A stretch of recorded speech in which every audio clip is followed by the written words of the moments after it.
Hi, welcome to the Drama Free Living Podcast. It's Dennis and Lisa McIntee, and we're continuing the conversation on goal setting. Goal setting. Yep. Yes, absolutely. So today we're talking about kind of the importance of goal setting, essential skills, steps, and strategies for goal setting. Practical strategies. Yeah, very practical. So last week we talked about all the areas that you can go like what area do I goal set in? What should I prioritize? I don't even know where to start. And the one before that we talked about all the different methods. There's so many different methods of goal setting, and each one is designed for a unique individual. And so being able to pick out that one that really fits you is super important.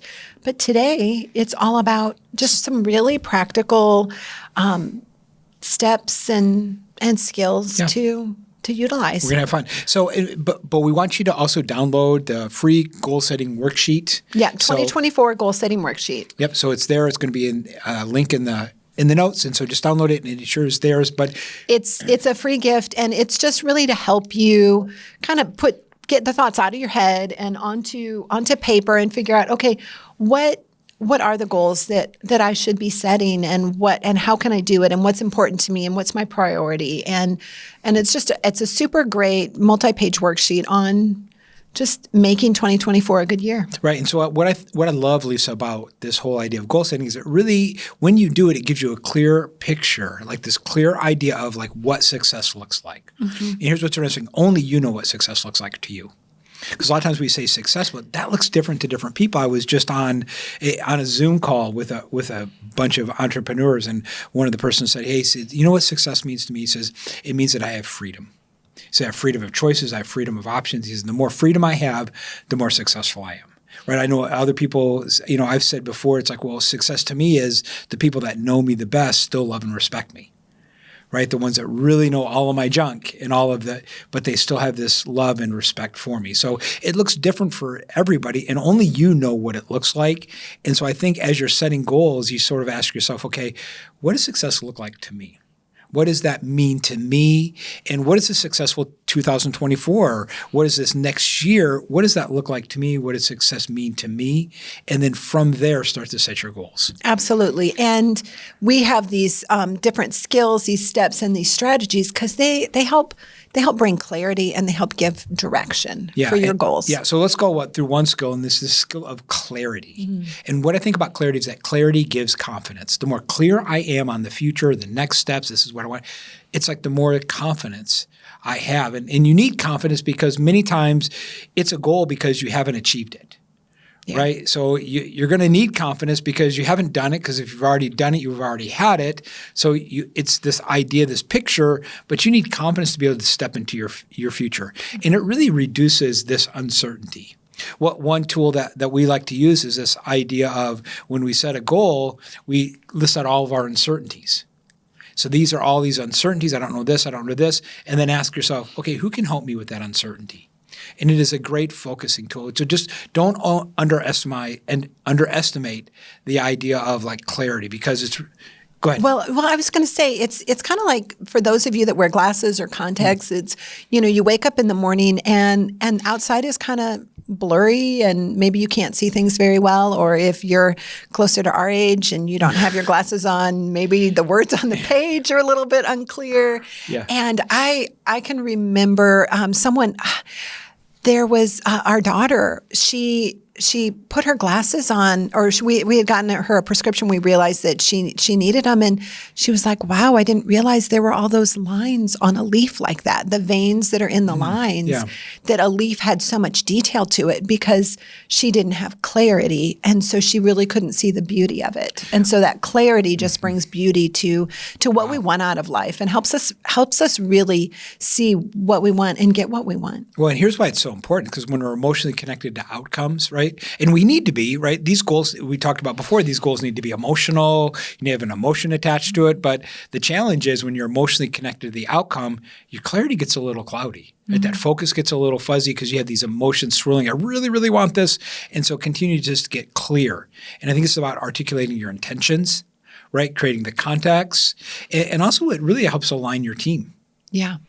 And so you can align your family around it. You can align your relationships around it when it's clear. Because when it's clear to you, you can communicate it clearly to others. Lisa? Right. Because if you can't articulate it, how can someone else understand it? Yeah. And then some of the barriers to this are really like all of the assumptions. Yeah. Right. And so maybe like a lack of context. And really what we've discovered is context is more important than content. When I understand the context of why I want this and why this is important, then people are able to be collaborative. When I don't know your context, I can't be collaborative. And so think about this. If you're having challenges with your team in collaboration, I would step back and share the context, because I've seen that with our team. The number one thing our team craves is context. And they're continuing asking us, well, give us tell us like everything you're thinking about this. Because they want to be a part, they want to collaborate, but they can't if they don't know the context. So collaboration demands context. And that's context, and that's intent. And a just very simple example that we all have is you'll get a text and you think somebody is really upset with you. They're like, I cannot believe that you left the house with the kitchen like that. And, immediately you go to— You've never sent me that kind of text. Awesome. And immediately it would be more like you would send it to your kids. But immediately you would go to, oh my gosh, I am in so much trouble.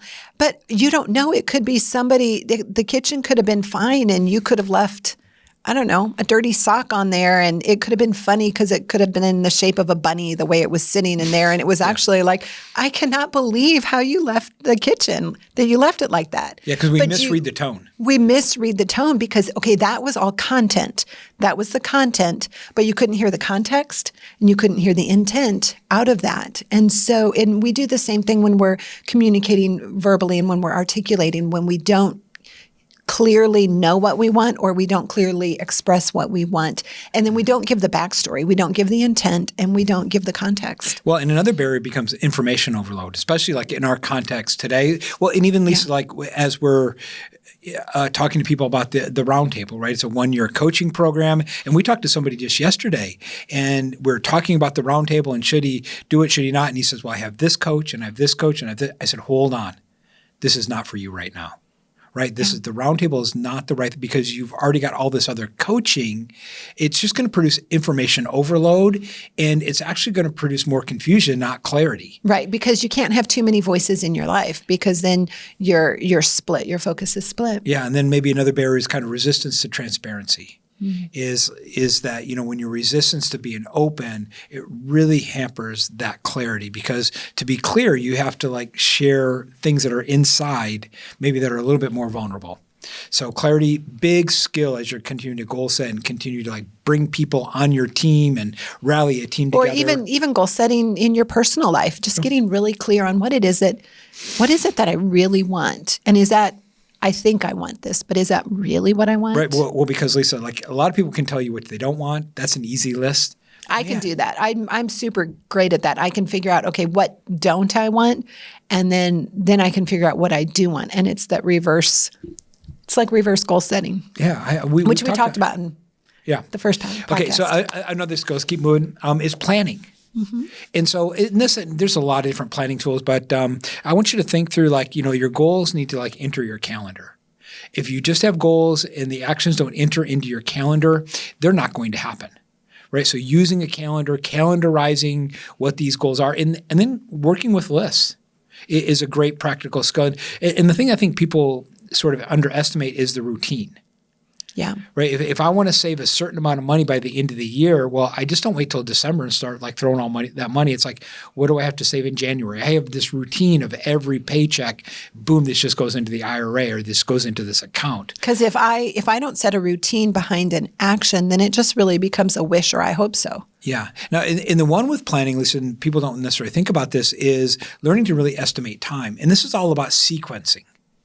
Right? Because like we think we can do more than we really can. We think people can do more than they really can. We think, our eyes are bigger than their stomach. And, I think this is the week and I can do these 50 things. Well, the reality is, listen, I used to create a list of 50 things that I want done in the week, but I would never put in the calendar. And then I had all these other appointments and then I would be frustrated. And I just had to be realistic and go, you know what?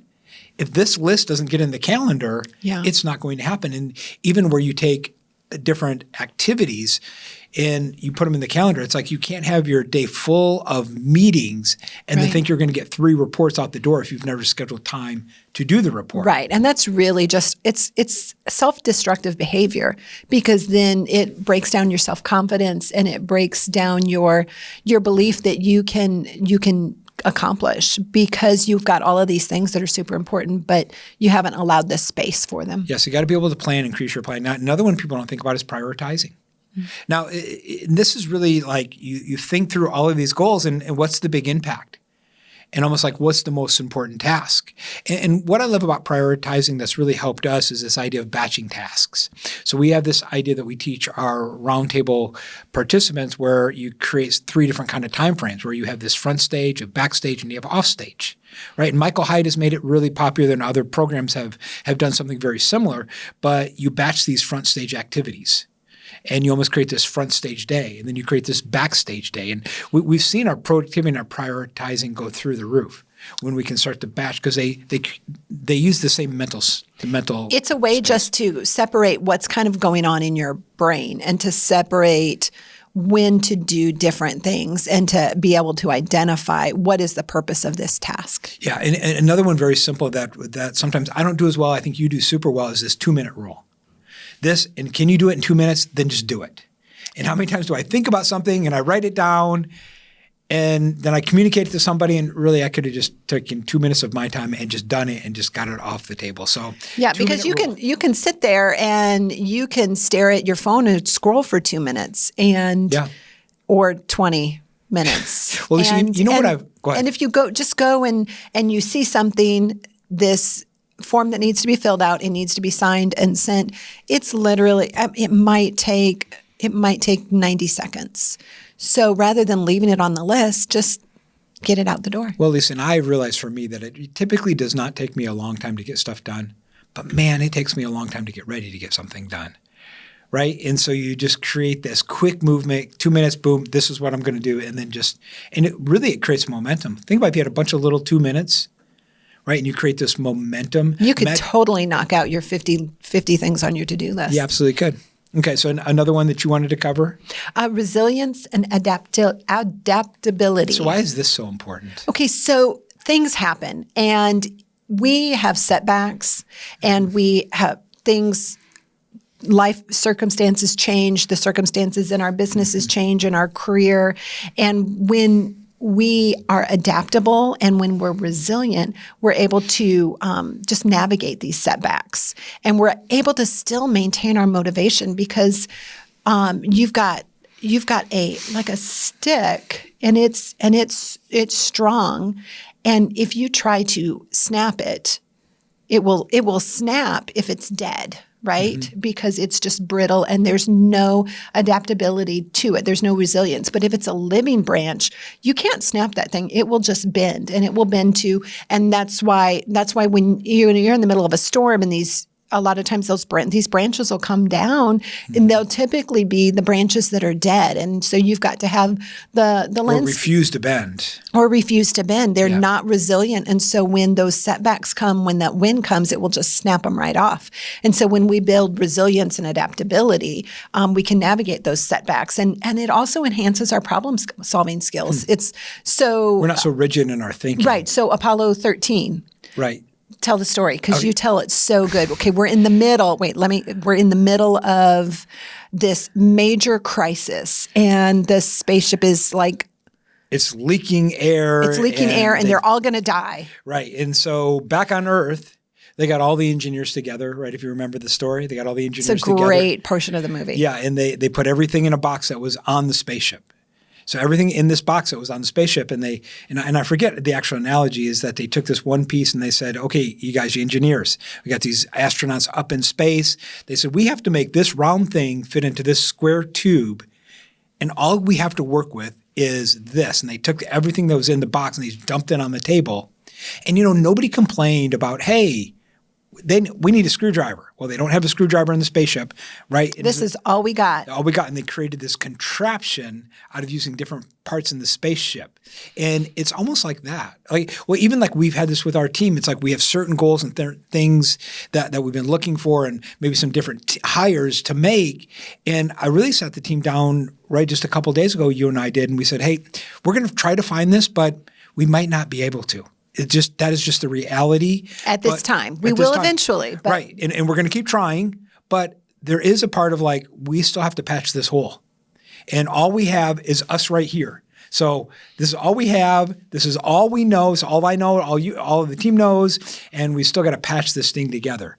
And so I think it keeps you into that creative mode. And it was a fascinating conversation because all of a sudden everybody got creative. Well, what could we do? Instead of complaining. And we about exercised our problem solving abilities, Yeah. and we put ourselves in that situation of, okay, we've got the astronauts, they're going to die if we don't get them air and if we don't connect these tubes, and this is all we've got, and what can we do? Yeah. And so it becomes a what can we do instead of a we can't do anything. Right, And so that builds our confidence, and it promotes just emotional well-being when we are resilient and when we're adaptable. And then adaptability, it creates positive mindsets. It creates a can-do attitude. Well, and I think people need to see that, adaptability is normal. Well, because almost think about this, Lisa. Because setbacks are normal. Setbacks are normal. Okay, so let's think about this, right? So the future, goals are in the future. Yep. Right? So I set goals and it's in the future. Well, the future is unknown. I do not know what June of next year is going to look like. I'm going to set a goal, but I don't know what's going to happen. So think because it's unknown, really, at the end of the day, goals are just like guessing. Right? Just educated guesses. Educated guesses, right? It's like, hey, this is my best guess. And I think that's what people have to realize is like, hey, and we're going to get better at guessing, right? I want to get super great at guessing and I want to just, get really good at that. But at the end of the day, we also have to realize like, hey, this is the goal. But a little bit, it's the best guess because I don't know what's going to happen mid-year. But we're going to still make a guess. We're going to be resilient and we're going to be adaptable because it's going to happen. We are going to have to change because we don't know the future. Yeah, and so it's almost this idea of at the end of the day, goals are just guesses, and you just want to make the best educated guesses possible. Time management is another skill. Yes, time management is super kind of a core thing. It really is, right? Well, goals create time management, good time management, and good time management helps create goals. They're symbiotic. Well, because it's like time is the vehicle that takes you into the future, right? It's almost like 24 golden boxcars. Think about a day where I got 24 golden boxcars is what do I put in each hour, right, as that train is moving. And so the thing that because there's so many time management tricks and tips, and I just wanted to just talk about a couple that really have been helpful to me is that really creating tight boundaries around time and the purpose of, say, like an hour, or the purpose of the meeting. So naming an hour and saying this hour is for blank. Right, or even naming the meeting, at least with some of the it just got to be honest, right? It's like we had a particular meeting yesterday, and I'll go ahead and we'll just talk about it. It was like marketing planning. And I got halfway through the meeting, and I was just so frustrated because I thought the meeting was marketing planning. But you know what the real purpose of the meeting was? Well, you thought the meeting was to create a marketing plan. Create a marketing plan. Right. And then you and our other team member towards the end, you said, no, the purpose was to decide this, to decide where is the one gap and the one thing that we need to do right now quickly in order to like push us forward. I was like, oh, that's a different purpose. And also when I understood that purpose, it totally changed my mindset. It changed my emotional state, everything. Absolutely.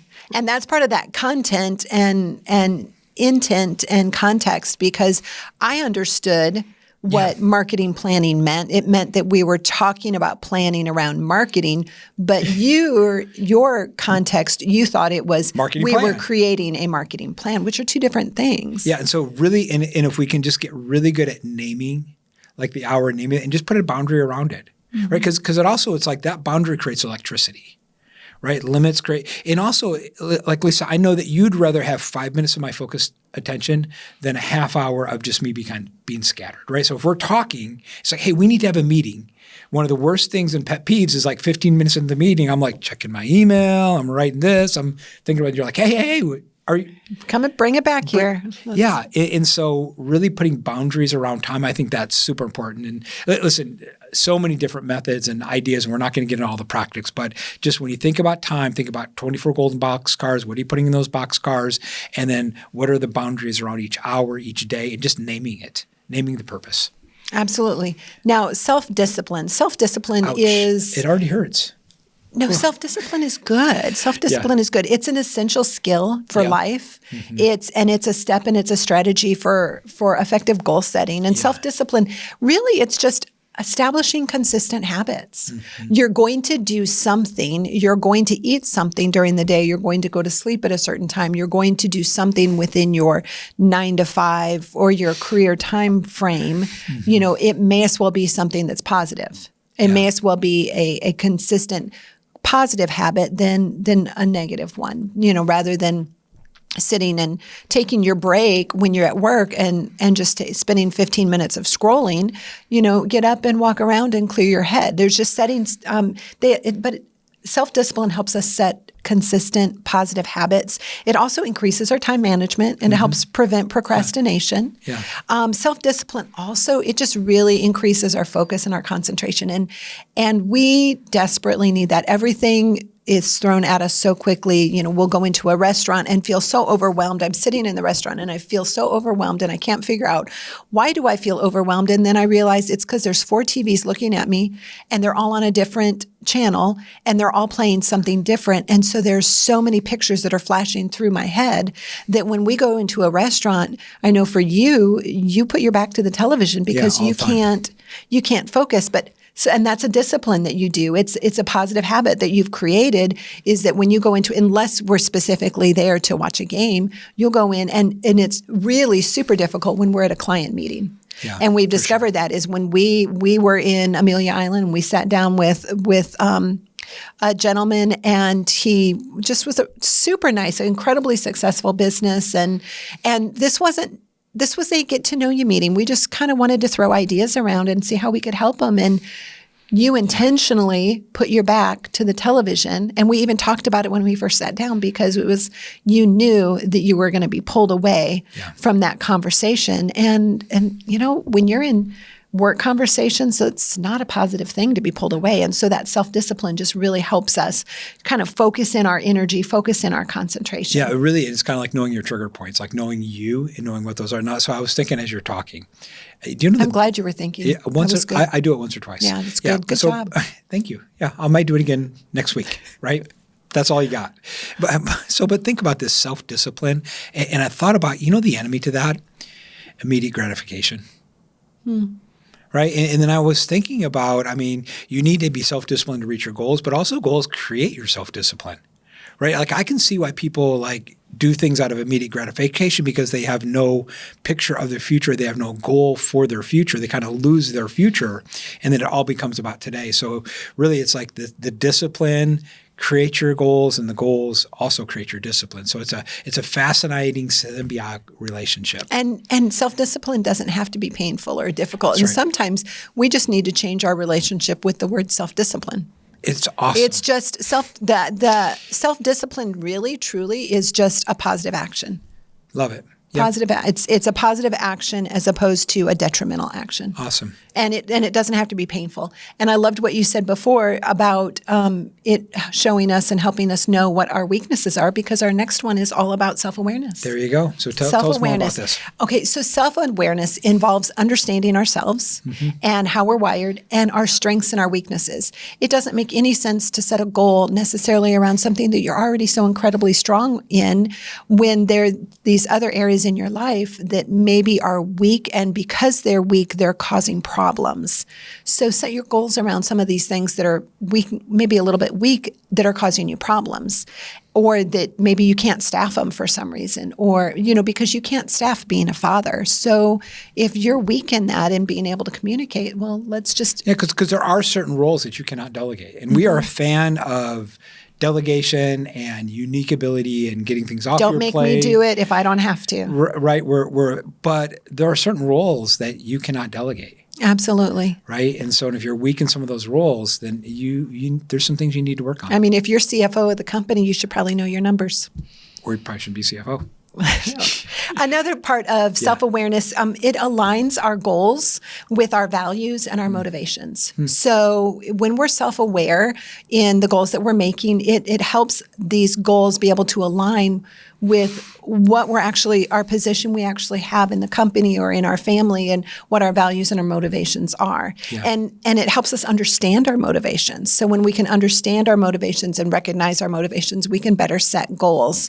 And then self-awareness also helps us recognize our triggers, and it helps us recognize our obstacles, because knowing what your obstacles are is a major factor of setting goals. So if you go back to our podcast 2 weeks ago, we talk about different methods of goal setting, and it's super vital. Almost all of those methods talk about figuring out, if this is your goal, what's the obstacle and what's going to stop you. Right, A lot of those methods are, because you can't go forward if you have something standing in your way. Well, and it's because like your roadblocks really create your roadmap.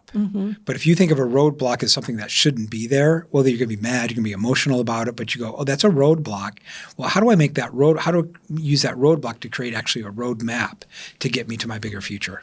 And recognizing our triggers helps us know possibly what is going to set us off on the path to reaching our goals, if you're aware of your triggers, and then you can set safeguards up. And listen, what I love about triggers, Lisa, is it's just information. So I was just journaling this morning. I would trigger it in a meeting yesterday, and I was just conscious of thought, and just writing it down, and just, okay, why did that really, like, why did I get triggered? What was it about it? What was it about it? What was happening in me? How did I perceive it? Right? Instead of not looking at the person and being upset with the person, you shouldn't do that. And placing blame on yourself or on the other person. Right. I'm not, okay, this is just some self-awareness, right? This is the emotion. How do I make it serve me instead of be a detriment? And that's another part of self-awareness, is being able to encourage emotional regulation. Yeah. So when you're self-aware, you know your triggers, you're able to encourage your own emotional regulation. And when we can emotionally regulate, we have so much power. When we can't emotionally regulate, it takes an extreme amount of energy from us, from the situation, from the meeting, and from the environment. Well, we're no longer creative. Right. It just zaps it. It takes you down to your simplest form of helplessness, really. Wow. And it really paints you in probably one of your worst lights in front of other people when you don't emotionally regulate. And regulate. That's our keyword, right? Yeah, get professional help if you have to. We've got emotionally intelligent, all of these. There's so many tools out there to help people with self-regulation. It's a huge deal. And then another part of self-awareness is that it helps us prevent burnout. Because if you're not self-aware, you possibly are going to create goals that are much larger than what you can tackle. And that just produces burnout. And so when you're self-aware and you know your strengths and your weaknesses, and you can regulate, then you can pace yourself so you don't burn out, or you can delegate. Yeah, you can kind of build a team around it, right? Because and here's what I think. I think if you have a goal that doesn't demand people around it, either somebody to help you, give you advice, or other people to do certain things, certain parts of it, right? Create a collaborative environment.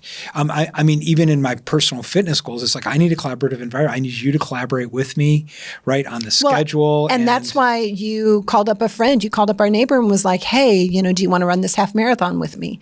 Because you wanted collaboration. You needed that encouragement. And you both actually were able to encourage each other, because when it came down to it, you were a little bit more prepared for the half than he was. And you stuck by him and you kept him going. And he was so grateful. Yeah. But so that synergy, that togetherness of just being. Yeah. And it leads us kind of to the last skill we want to talk about is communication, right? Is communicate your goals and get them out to people that can support you, hold you accountable, and really it aligns expectations, right? Because Lisa, it would be ridiculous for me to say, hey, Lisa, my goal this next year is I'm going to do an Ironman. Well, if I say a goal for an Ironman, you know what the training looks like for that. I know what the training looks like for that. Hold on, time out, right? It's like, I'm not willing to be away from you for all those hours and this, and we can have that conversation. But if I just say, this is it, this is my goal, and I don't have a communication and sort of don't build a support team around it, then it's not going to happen. And so I think you want to communicate so you get feedback, you get input. I mean, even asking, hey, what do you think about this? Well, "Hey, I'm because thinking-" sometimes our eyes are bigger than our stomach and we try to bite off too large of a goal, and then we just set us up for failure in 2024. Exactly. And we don't want you to set yourself up for failure. And then people start to understand your context. And we've talked about before is that context is more important than content. So really understanding people, getting a feel for, hey, this is why it's important to me. And when people will buy your goal if they know your why, right? If they're sold on your why, they're going to buy into your goal. But never try to get somebody to buy into that goal unless they're first not sold on the why. Yeah, because if they don't understand you, then they can't understand your goal and your motivations. And part of this too, part of this communication is if you have a team and you need your team to help you to accomplish this goal, then it is of utmost importance to communicate clearly, step by step, what actually needs to happen and to get their buy-in. Because if your goal, the success of your goal is dependent upon other people, then they need to also be in your corner, and they also need to have a little bit of a say in whether it's possible. Yeah, so this has been good. Now listen, if you have not downloaded the 2024 goal setting worksheet, take some time and do that. It's still the beginning of the year. You still have, a whole year in front of you. So take some time and do that. Lisa, for me, I think my big takeaway is, and I kind of said it, is that, I need to look at my roadblocks to create my roadmap. And that the purpose of roadblocks is to create a roadmap. So I'm going to kind of just change my mindset around this whole idea of, it's a roadblock, but it's actually a good thing because that will be able to create my roadmap. What's the big takeaway for you today? The big takeaway is I don't think you're going to be running an Ironman this year. I definitely am not.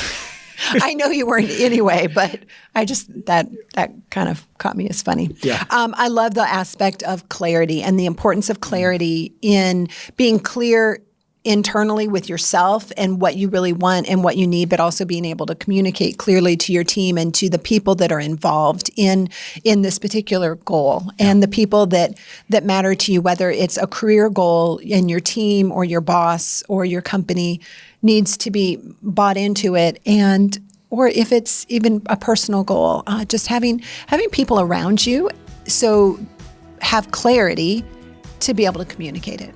Love it. So listen, it's been fun. Download the goal setting worksheet if you have not done it yet. And remember, your future is your property. And we'll see you next time on the Drama Free Living podcast.